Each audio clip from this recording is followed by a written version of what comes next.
To our Good Friday service. Tonight we will be celebrating a Tenebrae. A Tenebrae is also referred to as a service of darkness or a service of shadows. Millions of churches around the world have been celebrating this particular service since the 4th century, and we're going to do so again tonight, but differently than I personally have ever done it. The Tenebrae follows the events leading up to the crucifixion, as the lights are extinguished, reminding us of what the world would be like without the light of Christ. But this year, due to the necessity of social distancing to keep us all safe, I'm not in the historic sanctuary of the First Baptist Church of Melrose, with its massive pulpit and beautiful stained glass windows, but I'm speaking to you from my living room, and I expect that you're listening to me from yours. I miss the sanctuary. I miss the windows. I miss the gorgeous architecture. But most of all, I miss you. I miss the faces looking back at me. Other readers will be speaking from their homes, each different, each unique, as different and as unique as we all are.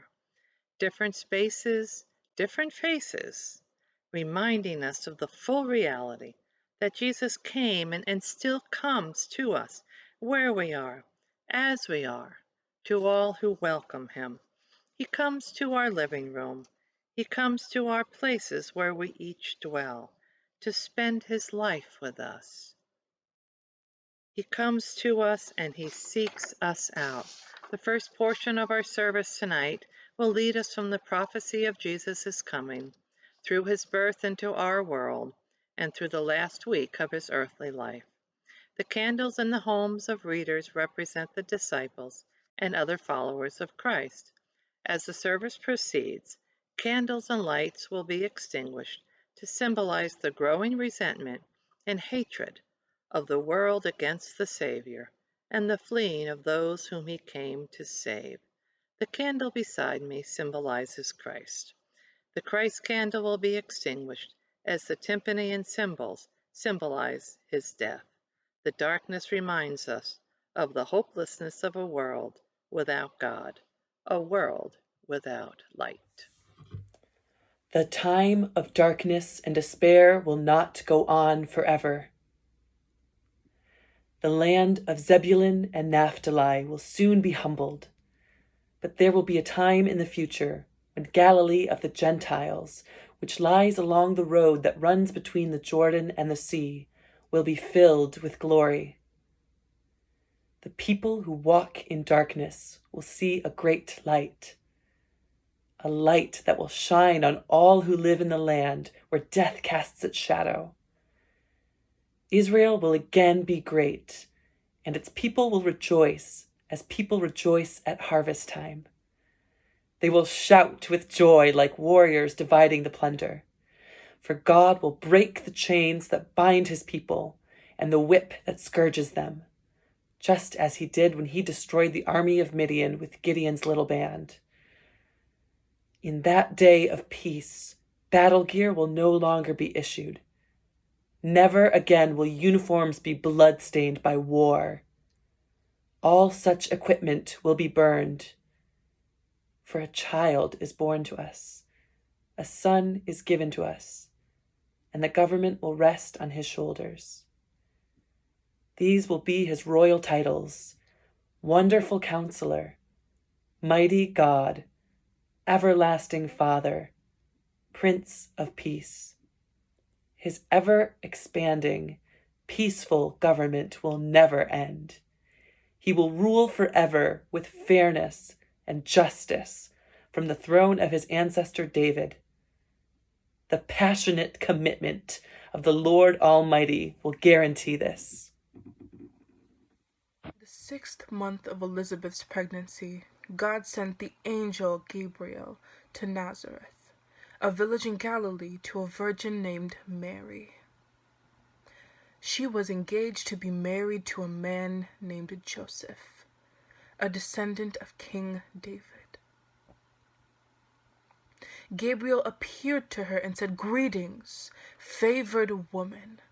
The Lord is with you." Confused and disturbed, Mary tried to think what the angel could mean. "Don't be frightened, Mary," the angel told her, "for God has decided to bless you. You will become pregnant and have a son, and you are to name him Jesus. He will be very great and will be called the Son of the Most High. And the Lord God will give him the throne of his ancestor David, and he will rule over Israel forever. His kingdom will never end." She gave birth to her first child, a son. She wrapped him snugly in strips of cloth and laid him in a manger, because there was no room for them in the village inn. There the child grew up healthy and strong. He was filled with wisdom beyond his years, and God placed his special favor upon him. Matthew 26, 1 through 5. Jesus said to his disciples, "As you know, the Passover celebration begins in 2 days, and I, the Son of Man, will be betrayed and crucified." At that same time, the leading priests and other leaders were meeting at the residence of Caiaphas, the high priest, to discuss how to capture Jesus secretly and put him to death. They agreed, but not during the Passover, or there will be a riot. Then Judas Iscariot, one of the 12 disciples, went to the leading priests and asked, "How much will you pay me to betray Jesus to you?" And they gave him 30 pieces of silver. From that time on, Judas began looking for the right time and place to betray Jesus.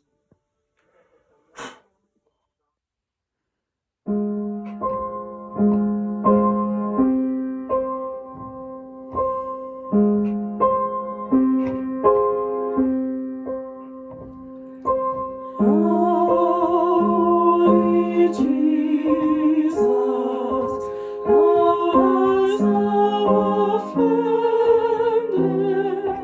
that we do touch thee,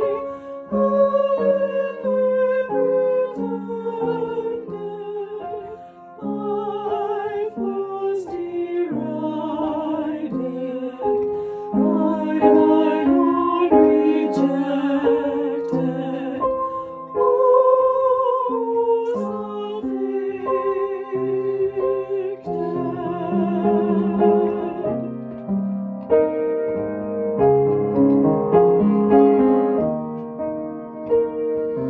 Who was the guilty? Who brought this upon thee? Alas, my treason, Jesus hath undone thee. 'Twas I, Lord Jesus, it was denied thee. I crucified thee. For me, kind Jesus, was thine incarnation, thy mortal sorrow, and thy life's oblation, thy death of anguish, and thy bitter passion for my salvation.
Then the people who had arrested Jesus led him to the home of Caiaphas, the high priest, where the teachers of religious law and other leaders had gathered.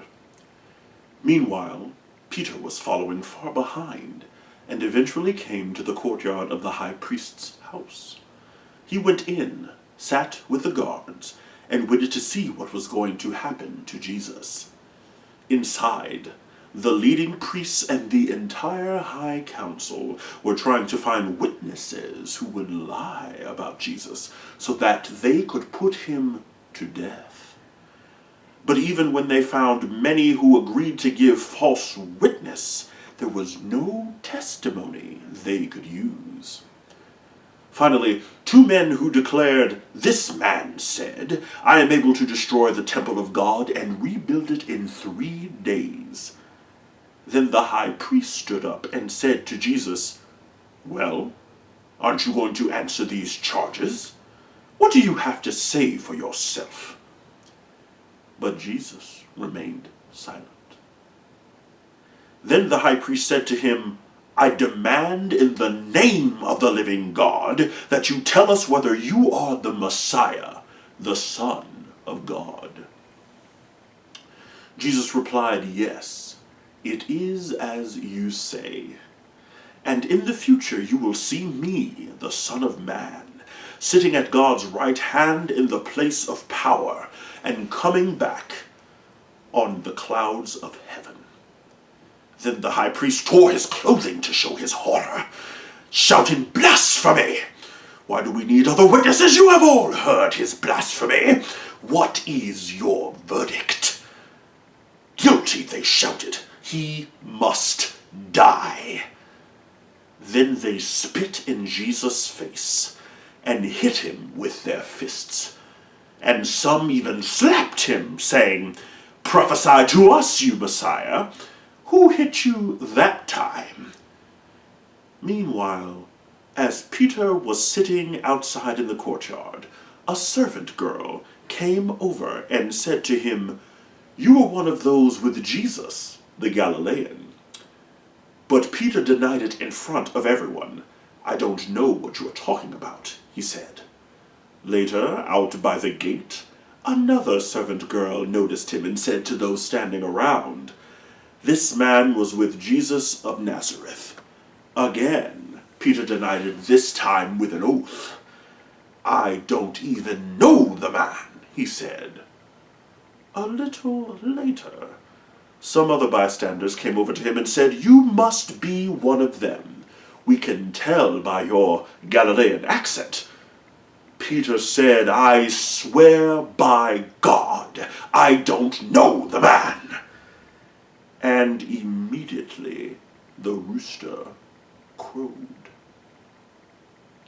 Suddenly, Jesus' words flashed through Peter's mind.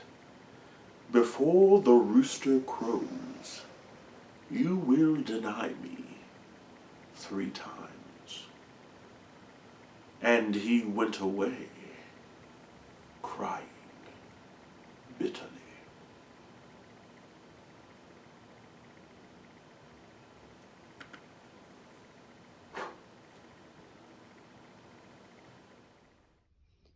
Very early in the morning, the leading priests and other leaders met again to discuss how to persuade the Roman government to sentence Jesus to death.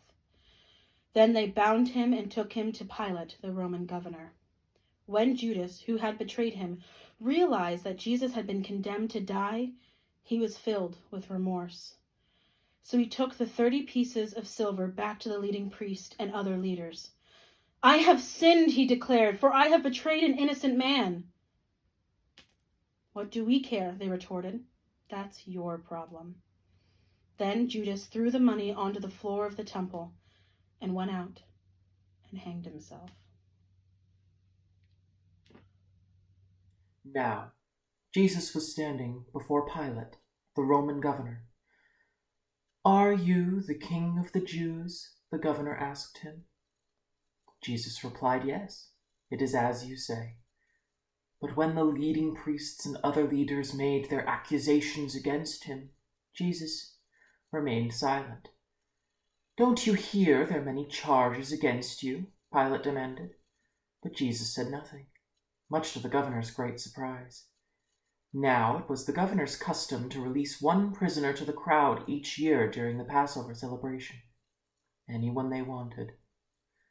This year, there was a notorious criminal in prison, a man named Barabbas.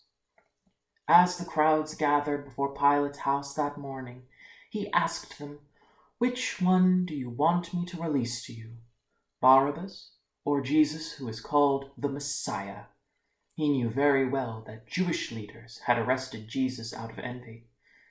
Just then, as Pilate was sitting on the judgmental seat, his wife sent him this message: "Leave that innocent man alone, because I had a terrible nightmare about him last night." Meanwhile, the leading priests and other leaders persuaded the crowds to ask for Barabbas to be released and for Jesus to be put to death. So when the governor asked again, "Which of these two do you want me to release to you?" the crowd shouted back their reply, "Barabbas!" "But if I release Barabbas," Pilate asked them, "what should I do with Jesus, who is called the Messiah?" And they all shouted, "Crucify him!" "Why?" Pilate demanded. "What crime has he committed?" But the crowd only roared louder, "Crucify him!"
Pilate saw that he wasn't getting anywhere, and a riot was developing. So he sent for a bowl of water and washed his hands before the crowd, saying, "I am innocent of the blood of this man. The responsibility is yours." And all the people yelled back, "We will take responsibility for his death, we and our children." So Pilate released Barabbas to them. He ordered Jesus flogged with a lead-tipped whip, then turned him over to the Roman soldiers to crucify him. Some of the governor's soldiers took Jesus into their headquarters and called the entire battalion. They stripped him and put a scarlet robe on him. They made a crown of long, sharp thorns and put it on his head, and they placed a stick in his right hand as a scepter. Then they knelt before him in mockery, yelling, "Hail, King of the Jews!" And they spit on him and grabbed the stick and beat him on the head with it. When they were finally tired of mocking him, they took off the robe and put his own clothes on him again. Then they led him away to be crucified. Matthew 27:45-49. At noon, darkness fell across the whole land until 3 o'clock. At about 3 o'clock, Jesus called out with a loud voice, "Eli, Eli, lama sabachthani," which means, my God, why have you forsaken me?" Some of the bystanders misunderstood and thought he was calling for the prophet Elijah. One of them ran and filled a sponge with sour wine, holding it up to him on a stick so he could drink. But the rest said, "Leave him alone. Let's see whether Elijah will come and save him."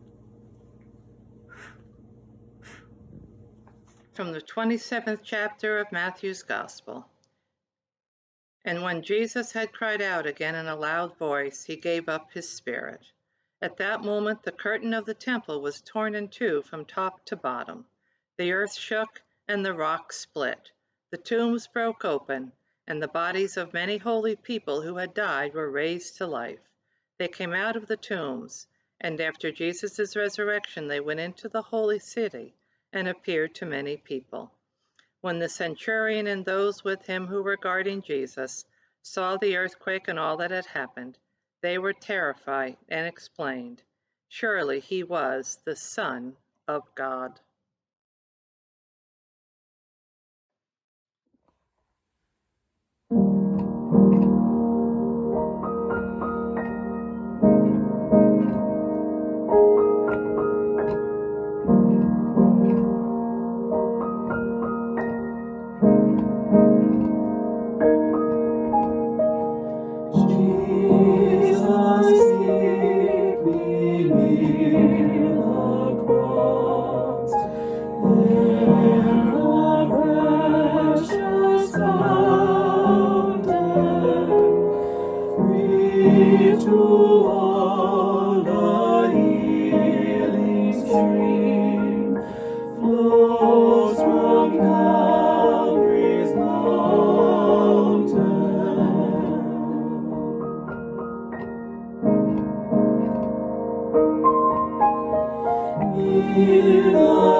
We stand for